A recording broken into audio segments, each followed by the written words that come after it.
আমি তোমাদেরকে বলছি যে ঈশ্বর যেন তোমাদের দীর্ঘজীবী করে। মঙ্গল মায়ের কাছে এই কামনা, এই প্রার্থনা, যাতে তোমরা সারা জীবন সুস্থ জীবন পাও।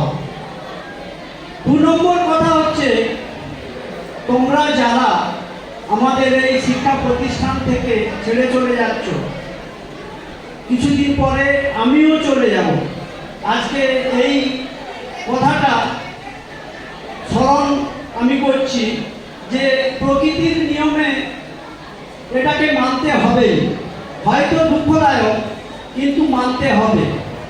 কিন্তু এটা তোমাদের জীবনে মনে রাখতে হবে যে তোমরা যে শিক্ষা প্রতিষ্ঠানে পড়াশোনা করছো, সেই শিক্ষা প্রতিষ্ঠানের যাতে মান সম্মান বাড়ে এবং তোমাদের মধ্যে যারা কেউ না কেউ তো প্রতিষ্ঠিত হবেই, জীবনে এস্টাবলিশমেন্ট হবেই নিশ্চয়ই, তাদের কাছে আমাদের কলেজের পক্ষ থেকে অনুরোধ থাকলো, তোমরা যারা জীবনে প্রতিষ্ঠিত হবে এমন কাজ করবে যাতে আমাদের ময়না কলেজের মানটা বাড়ে। 2 নম্বর, তারা যেন আমাদের এই প্রতিষ্ঠানের পাশে এসে দাঁড়ায়, যাতে আমাদের এই শিক্ষা প্রতিষ্ঠান জীবনে আরো এগিয়ে যেতে পারে। এইটুকু অনুরোধ।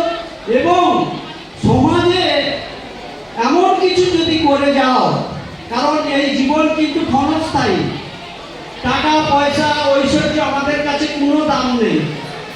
যদি তুমি এমন কিছু কাজ আমার এই শিক্ষা প্রতিষ্ঠান বা তোমার সমাজ বা দেশ যদি কিছু করে যাও, তাহলে জীবনে তোমাকে অনেক দিন মনে রাখবে। এই অনুরোধ রেখে জীবনে যাতে এগিয়ে যেতে পারো, ঈশ্বরের কাছে এই কামনা করে আমি আমার ক্ষুদ্র বক্তব্য শেষ করছি।